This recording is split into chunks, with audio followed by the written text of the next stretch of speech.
안녕하세요. VNMJ 피부과 성형외과의 김영주 원장입니다. 여드름이 나면 짜서 빨리 없애고 싶지만 오히려 더 악화될까봐 고민하는 분들 많으시죠?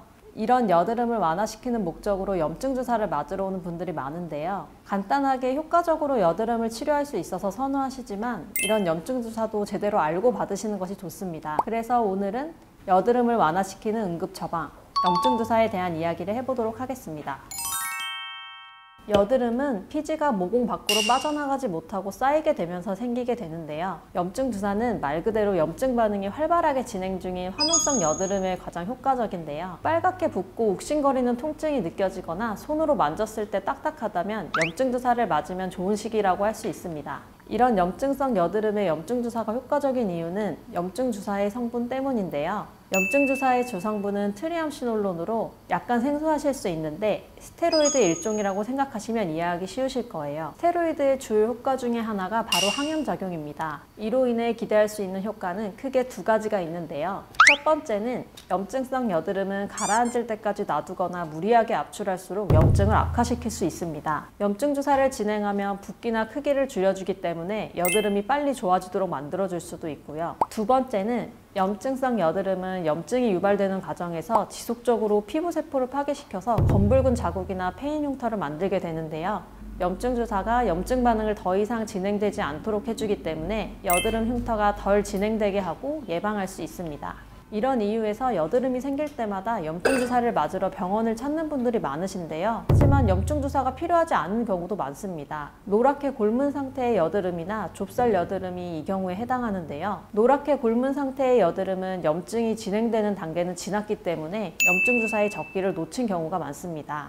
그리고 좁쌀 여드름은 염증성 여드름이 아닌 피지가 박혀있는 여드름이기 때문에 염증 주사를 맞아도 효과가 별로 없을 수 있고 오히려 피부가 꺼지거나 패이는 부작용이 발생할 수 있습니다. 그래서 저는 이런 두 가지 경우에는 염증 주사를 별로 추천드리진 않고요. 약이나 압출 그리고 스케일링과 같은 각자 피부에 맞는 다른 방법들로 개선을 도와드리는 편입니다.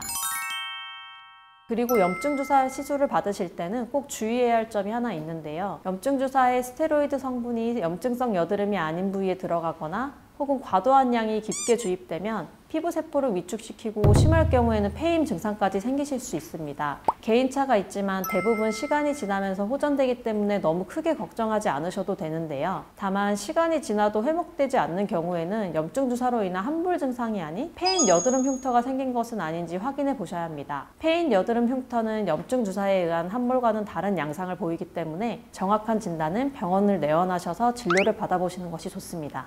염증 주사는 염증성 여드름을 간단하고 효과적으로 치료할 수 있는 방법이지만 여드름이 생기는 원인을 개선해주는 것은 아닙니다. 여드름이 지속적으로 발생한다면 염증 주사를 반복적으로 맞는 것보다 근본적인 원인을 찾아 재발을 막아주는 치료를 받아보시는 것이 좋습니다. 여드름 발생, 염증 반응, 흉터로 이어지는 악순환이 반복되지 않도록 신체 내 외부적인 요인들을 꼼꼼하게 체크하고 단계별 치료 프로토콜에 맞춰 적절한 치료를 받아보시는 것을 더 추천드립니다. 여드름이 생기면 없어질 때까지 너무 신경 쓰이죠. 하지만 무분별한 염증 주사 시술은 패인과 같은 부작용을 유발할 수 있습니다. 여드름이 신경 쓰인다고 그냥 맞지 마시고요. 시술 전에 꼭 의료진과 충분한 상의를 하신 뒤에 적절한 관리 방법을 진행하시면 좋을 것 같습니다. 더 궁금한 점은 댓글 남겨주시면 답변 도와드리도록 하겠습니다. 지금까지 VNMJ 피부과 성형외과의 김영주 원장이었습니다. 감사합니다.